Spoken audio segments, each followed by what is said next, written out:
All India Radio presents Morning News.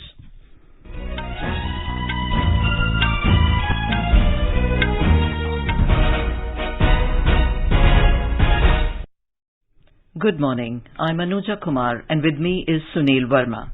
The headlines. Prime Minister Narendra Modi says WHO must be reformed and strengthened to build a more resilient global health security architecture.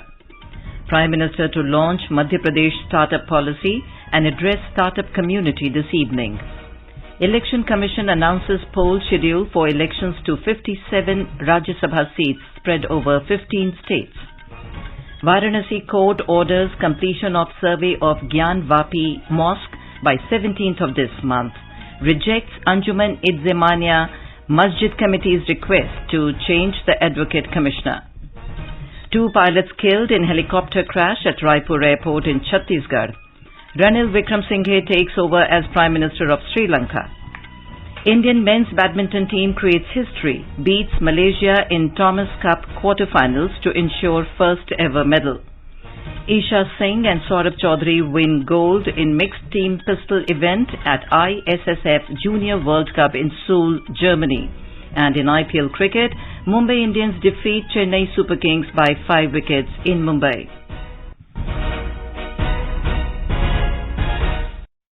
And now the news in detail. Prime Minister Narendra Modi has called for reforms in World Health Organization. Mr. Modi said WHO must be reformed and strengthened to build a more resilient global health security architecture. The Prime Minister was addressing the second Global COVID Virtual Summit, which he attended at the invitation of the US President Joe Biden yesterday evening. Mr. Modi stressed that coordinated global response is required to combat future health emergencies. He said all the stakeholders must build a resilient global supply chain and enable equitable access to vaccines and medicines. WTO rules, particularly TRIPS, need to be more flexible. WHO must be reformed and strengthened to build a more resilient global health security architecture. We also call for streamlining WHO's approval process for vaccines and therapeutics to keep supply chains stable and predictable. As a responsible member of the global community, India is ready to play a key role in these efforts. The Prime Minister said India has adopted people-centric approach towards COVID pandemic and made highest allocation towards annual healthcare budget. Mr. Modi said India operationalized the largest vaccination program in the world, wherein 90% of adult populace is fully vaccinated and more than 50 million children have been administered COVID vaccines. We supplied over 200 million doses to 98 countries bilaterally and through COVAX. India has developed low-cost COVID mitigation technologies for testing, treating, and data management. We have offered these capabilities to other countries. India's Genomics Consortium has contributed significantly to the global database on the virus. I am happy to share that we will extend this network to countries in our neighborhood. Pointing towards the importance of traditional medicine in the fight against COVID pandemic, Mr. Modi said Indians extensively used the traditional medicines to boost immunity, which resulted in saving countless lives. In India, we extensively use our traditional medicines to supplement our fight against COVID and to boost immunity, saving countless lives. Last month, we laid the foundation of WHO Center for Traditional Medicine in India with an aim to make this age-old knowledge available to the world. Excellencies, it is clear that a coordinated global response is required to combat future health emergencies. The UN Secretary General Antonio Guterres, WHO Director General Tedros Ghebreyesus and other dignitaries also participated in the summit. More than 190 crore 97 lakh COVID vaccine doses have been administered in the country so far. The Health Ministry said more than 12 lakh 15,000 vaccine doses were administered yesterday. More than 4 crore 26 lakh vaccine doses have been administered to children in the age group of 12 to 14 years. Over 3 crore 3 lakh precaution doses have been administered to the identified categories of beneficiaries. Prime Minister Narendra Modi will launch the Madhya Pradesh startup policy via video conferencing today. He will also launch the Madhya Pradesh startup portal, which will facilitate and help promote the startup ecosystem. The Prime Minister will also address the startup community during the Madhya Pradesh startup conclave being held in Indore. More from our Bhopal correspondent. The Startup Conclave 2022 organized at the Brilliant Convention Center Indore will be attended by various stakeholders. There are many features of Madhya Pradesh Startup Policy 2022 which gives it a different identity in the country. It includes establishment of Madhya Pradesh Startup Center with the help of subject experts institutionally, development of robust online portal, exchange of necessary academic support from universities and other educational institutions including national and state level technical and management institutions. It is noteworthy that more than 500 startups of Madhya Pradesh have received recognition from the Department of Promotion of Industry and Internal Trade last year. Similarly, out of more than 1900 recognized startups, most of the startups are in the progressive stage. Around 31% startups are located in Bhopal and 44% in Indore. Sanjeev Sharma, AIR News, Bhopal. The Election Commission has announced the poll schedule for biennial elections for 57 Rajya Sabha seats in 15 states. These states include Andhra Pradesh, Bihar, Chhattisgarh, Jharkhand, Karnataka, Madhya Pradesh, Maharashtra, Odisha, Punjab, Rajasthan, Telangana, Uttarakhand and Uttar Pradesh. Notification for the election will be issued on the 24th of May and the last date of nomination for these seats will be 31st of this month. Polling will be held on the 10th of June and the counting of votes will be taken up on the same day.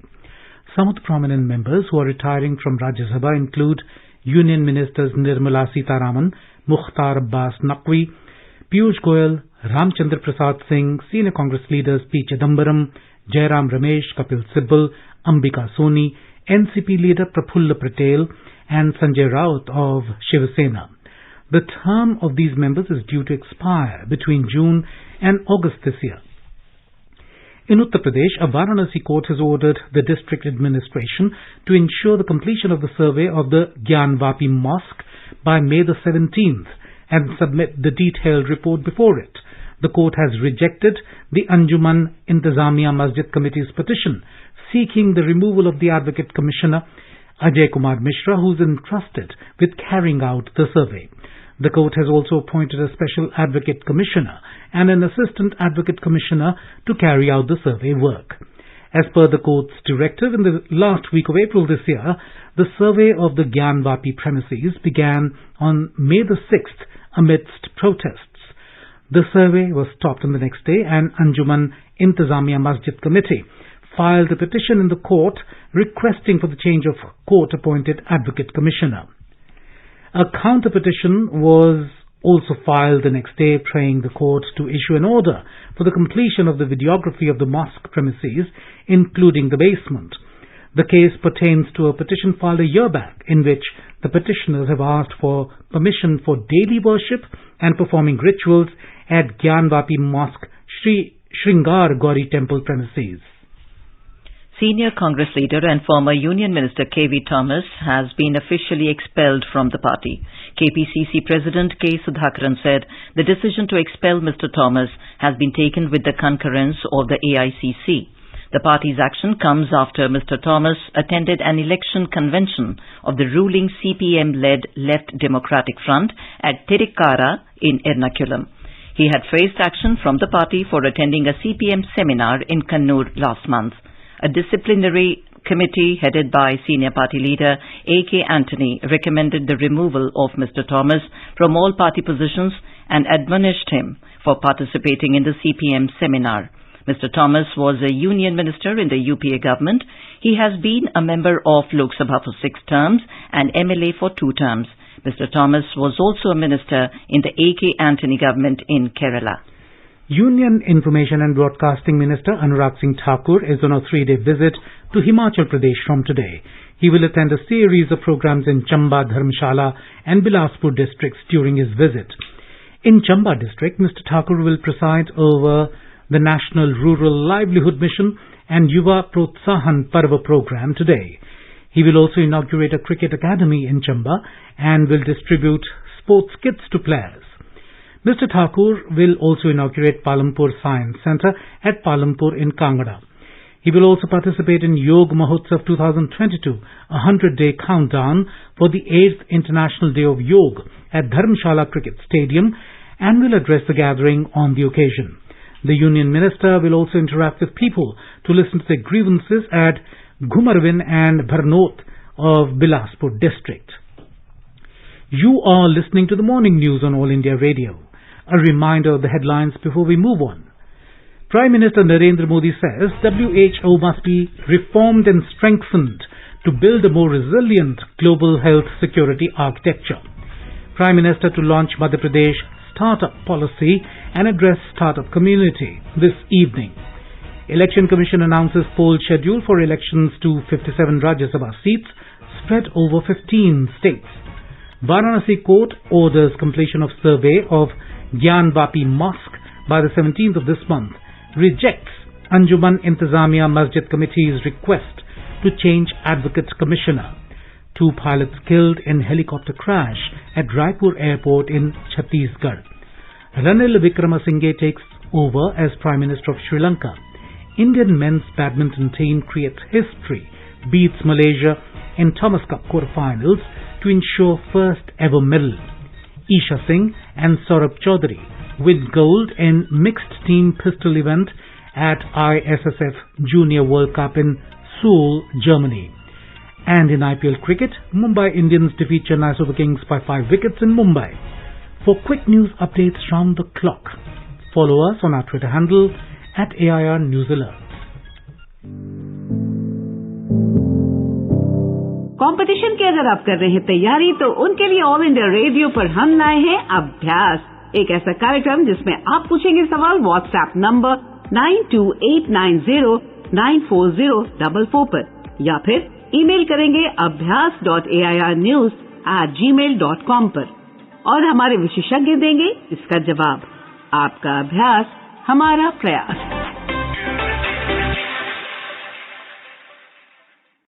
अपने business को बढ़ाने के लिए लीजिए आकाशवाणी का सहयोग और दीजिए उसे बुलंदियों के पंख।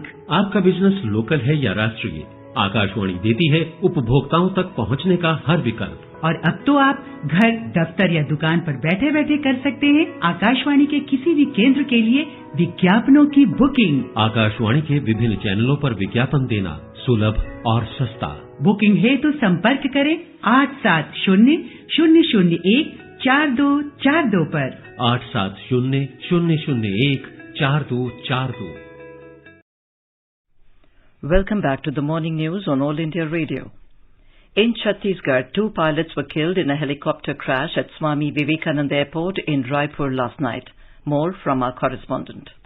The incident took place when the Chhattisgarh state helicopter was on a routine training sortie. Raipur Senior Superintendent of Police Prashant Agrawal said that 2 pilots on board the chopper were seriously injured in the crash and immediately taken to a nearby private hospital where they were declared dead. The deceased were identified as Captain Gopal Krishna Panda and Captain A.P. Srivastav. According to the statement issued by the state government, initial indications suggest technical malfunction as the cause of crash. A detailed technical investigation at the behest of DGCA and state government shall be undertaken to ascertain the exact cause. Governor Ansuya Uike and Chief Minister Bhupesh Baghel expressed deep anguish at the loss of lives and offered condolences to the bereaved families. Vikalp Shukla, AIR News, Raipur.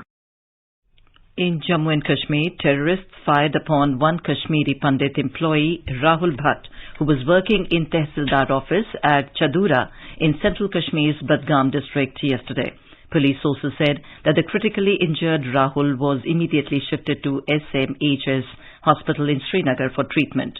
However, he succumbed to his grievous injuries. Union Education Minister Dharmendra Pradhan has welcomed the decision of Odisha government to operate the Mahanadi Institute of Medical Sciences and Research, MIMSAR, in Talcher in Odisha. It is being built by the Mahanadi Coalfields Limited, MCL, at a cost of 492 crore rupees. Referring to the Prime Minister's vision of establishing at least one medical college in every district of the country to further strengthen healthcare for all, Mr. Pradhan hopes that the government of Odisha and Mahanadi Coalfields Limited will work together for the early operationalization of the institute. More from our correspondent. The institute was initially proposed to be run by NCL itself on PPP mode. However, after intervention by the Education Minister Dharmendra Pradhan and the Coal Minister Prahlad Joshi, Chief Minister Naveen Patnaik accorded in principle approval yesterday to operationalize the institute. Accordingly, while MCL will provide necessary funds towards establishment and running costs, the State Health and Family Welfare Department will run the institute. Built on about 20 acres of land, MIMSAR will have 100 MBBS seats for students and 500 beds for patients. It will cater to the health need of around 70 lakh people of 7 districts of the state. Girish Chandra Das, AIR News, Bhubaneswar. The Information and Broadcasting Ministry has released a lineup of films that will be screened at the 75th Cannes Film Festival. It includes the world premiere of R. Madhavan's Tara, Rocketry, The Nambi Effect. It will be premiered at Palais K, while other movies will be screened at the Olympia Theatre. The Indian movies to be screened at the festival include Marathi film Godavari, Hindi film Alpha Beta Gamma, Mishing language film Boomba Ride, Hindi and Marathi film Dhuin, Malayalam film Tree Full of Parrots. Five-time former Prime Minister Ranil Wickremesinghe took oath once again as the Prime Minister of Sri Lanka yesterday. President Gotabaya Rajapaksa administered the oath to the United National Party leader at a ceremony held in the President's office in Colombo. The President's brother, Mahida Rajapaksa, resigned as the Prime Minister on Monday following violent attacks by supporters on peaceful anti-government protesters. His resignation automatically dissolved the cabinet, leaving an administrative vacuum. Mr. Wickremesinghe has been reappointed in an effort to bring stability to the island nation engulfed in a political and economic crisis. Meanwhile, the no-confidence motion against President Gotabaya Rajapaksa will be taken up for debate on the 17th of May.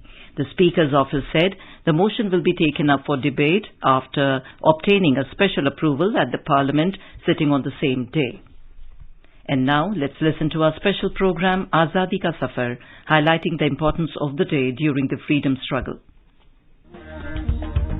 Azadi Ka Amrit Mahotsav.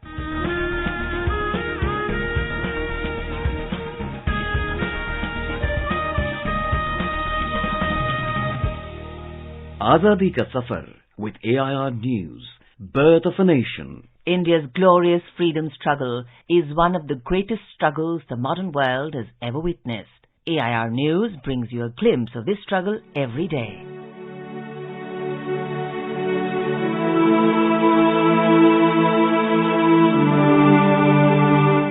In today's episode, we remember the freedom fighter and former President of India, Fakhruddin Ali Ahmed, who was born on the 13th of May 1905 in New Delhi. Fakhruddin Ali Ahmed was the son of an army doctor from Assam. Ahmed joined the Indian National Congress when he met Jawaharlal Nehru in 1925 and jumped into the freedom struggle. In 1942, he participated actively in the Quit India movement, for which he was arrested and sentenced to 3.5 years of imprisonment. After independence, Fakhruddin Ali Ahmed was elected to the Rajya Sabha in 1952 and thereafter became Advocate General of the government of Assam. He was also elected to the Assam Legislative Assembly for 2 terms.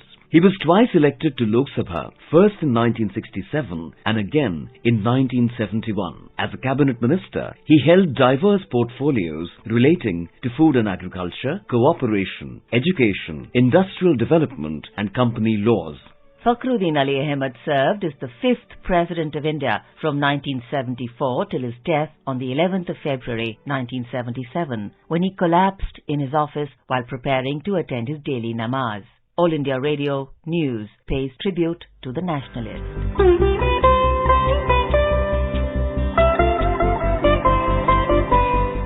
We also remember Gandhian freedom fighter V.R. Krishnan Ezhuthachan, who died on the 13th of May 2004.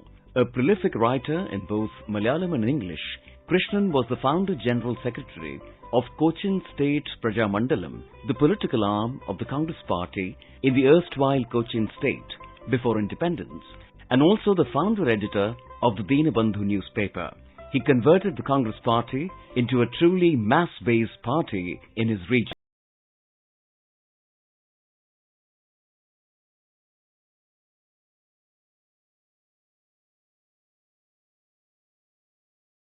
Ezhuthachan was born in Avinasheri, Thrissur on the 25th of April 1909. He got inspired to join the freedom struggle after meeting Mahatma Gandhi in Thrissur in 1925 with the aim to end the sovereignty of Cochin King and to form a responsible government. Prajamandalam was formed on the 9th of February 1941 with Ezhuthachan as founder General Secretary. In January 1942, Prajamandalam decided to conduct the first annual meeting at Irinjalakuda. Diwan A.F.W. Dixon banned it due to the resentment caused towards the king by the activities of Prajamandalam. As a consequence of the ban, many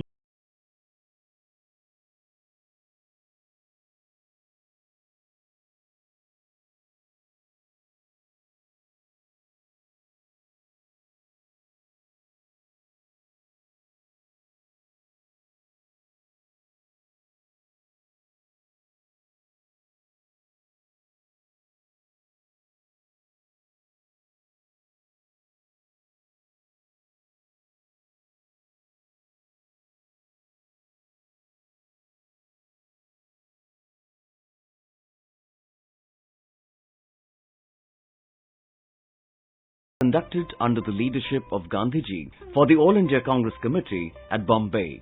Ezhuthachan and S. Neelakanta Iyer attended the conference by representing Prajamandalam. As part of the Quit India movement, Prajamandalam actively participated in strikes. When Prajamandalam decided to face an election in 1945, Ezhuthachan was unanimously elected to the Cochin Legislative Council. Ezhuthachan was a member of the Travancore Cochin Legislative Council representing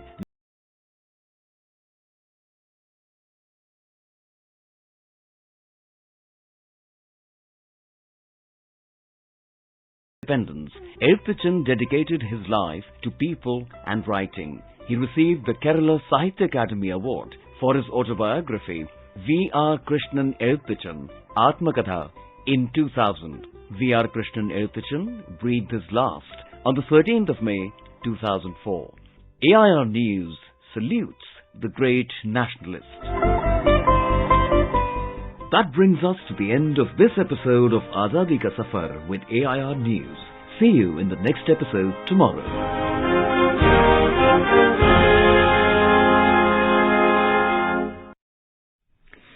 Indian men's badminton team scripted history, securing their first ever medal at the Thomas Cup with a thrilling 3-2 win over Malaysia in the quarterfinals in Bangkok yesterday. While in the first match, Lakshya Sen went down 21-23, 9-21 to reigning world champion Lee Zijia. The pair of Satvik Sairaj Ramki Reddy and Chirag Shetty defeated the pair of Gosafe and Noor Izzuddin 21-19, 21-15. Bringing India back in the 5-match tie. Kidambi Shrikant then prevailed over Ong Si Yong 21-11, 21-17. However, in the fourth match, the duo of Krishna Prasad and Vishnuvardhan lost to Aaron Chia and Yo Yi. H.S. Pranoy then helped India clinch the semi-final as he trounced Leong Jun Hao 21-13, 21-8. India are now assured of at least a bronze in the tournament. They will now face Denmark in the semi-finals. Indian pistol pairs of Isha Singh and Saurabh Chaudhary won the mixed team pistol gold at the International Shooting Sport Federation ISSF Junior World Cup in Seoul, Germany yesterday. India's Palak and Sarabjot Singh settled for the silver medal after losing to Isha and Saurabh 16-12 in the gold medal match. Ramita and Parth Makhija also won silver in the 10-meter air rifle mixed team competition, going down 13-17 to the Polish pair of Julia Piotrowska and Viktor Sayazdak. Asia, with the score of 578 and Saurabh with 575, came through after topping a 38-field qualification round of 60 shots. In all, India has so far won 10 medals, including 4 golds. Indian boxers Anamika, Shiksha and Jasmine advanced to the pre-quarterfinals of their respective events at IBA Women's World Boxing Championships in Istanbul. While Anamika got the better of Romania's Eugenia Angel by unanimous decision in the opening bout of 50-kilogram category, Shiksha prevailed with a similar 5-0 margin against Argentine Herrera Milagros Rosario in the 54-kilogram category. Jasmine beat two-time Youth Asian champion Pontip Buapa of Thailand by a 4-1 split decision in 60-kilogram category. Two-time Asian champion Pooja Rani in 81 kg category and Tokyo Olympic bronze medalist Lovlina Borgohain in 70 kg category will play their respective round of 16 bouts today. In IPL cricket, Mumbai Indians defeated Chennai Super Kings by 5 wickets at Wankhede Stadium in Mumbai last night. Put into bat first, Chennai were all out for 97 runs in 16 overs as Daniel Sams picked up 3 wickets. Relay Medrit and Kumar Kartikeya bagged 2 wickets each. Skipper Mahendra Singh Dhoni topped scored with an unbeaten 36 runs. In reply, Mumbai overhauled the low target in just 14.5 overs, losing 5 wickets. Today, Royal Challengers Bangalore will lock horns with Punjab Kings at Brabourne Stadium in Mumbai at 7:30 p.m. In Rajasthan, scorching heat has affected normal life. Yesterday, the maximum temperature was above 47 degrees in 8 districts, including Jalore, Sriganganagar. It was 48.1 degrees Celsius in Barmer. Met Department has issued red alert for severe heat wave in 6 districts of Sriganganagar, Bikaner, Barmer, Jodhpur, Jaisalmer and Jalore today. A new western disturbance is forming in the Bay of Bengal, which will affect some areas of the state. Due to this, there will be a change in the weather of the state from 16th to 18th May and people can get relief from the heat wave. Now let us have a look at the weather forecast for today. National capital Delhi will have heat wave. Temperature will hover between 29 and 44 degrees. Mumbai will have mainly clear sky. Minimum temperature was 26 degrees Celsius, while the maximum is expected to be around 33 degrees. Chennai is likely to have thunderstorm with rain. Temperature will hover between 28 and 34 degrees. Kolkata is likely to have partly cloudy sky with possibility of development of thunder lightning. Temperature will hover between 28 and 33 degrees. And now an overview of today's newspapers. Prime Minister Modi in his address at the COVID summit emphasized on India ready to play a key role in building a resilient global supply chain. The Pioneer quotes the PM saying, reform WHO for resilient global health security architecture. A front page headline in Hindustan Times reports, booster gap cut to 3 months for those travelling overseas. Government may set up solar panels on rooftops of all its buildings. Targets doubling power generation capacity by 2023 end, writes the Times of India. Locals elated as Google Translate adds Dogri, writes the Tribune. All the dailies have covered the news of Indian market falling in sync with global markets.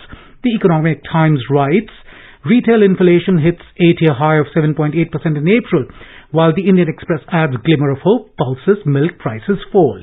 And finally, a collaboration of 300 researchers captured an image of black hole at the center of Milky Way, strengthening Einstein's general theory of relativity. Under the headline, Event Horizon reveals true colors of Sagittarius A in The Hindu. And now, before we end the bulletin, the headlines once again. Prime Minister Narendra Modi says WHO must be reformed and strengthened to build a more resilient global health security architecture. Prime Minister to launch Madhya Pradesh startup policy and address startup community this evening. Election Commission announces poll schedule for elections to 57 Rajya Sabha seats spread over 15 states. Varanasi Court orders completion of survey of Gyan Vapi Mosque by 17th of this month, rejects Anjuman Intemania Masjid Committee's request to change Advocate Commissioner. 2 pilots killed in helicopter crash at Raipur Airport in Chhattisgarh. Ranil Wickremesinghe takes over as Prime Minister of Sri Lanka. Indian men's badminton team creates history, beats Malaysia in Thomas Cup quarterfinals to ensure first ever medal. Isha Singh and Saurabh Chaudhary win gold in mixed team pistol event at ISSF Junior World Cup in Seoul, Germany. And in IPL cricket, Mumbai Indians defeat Chennai Super Kings by 5 wickets in Mumbai. And with that, we end the morning news. Have a nice day.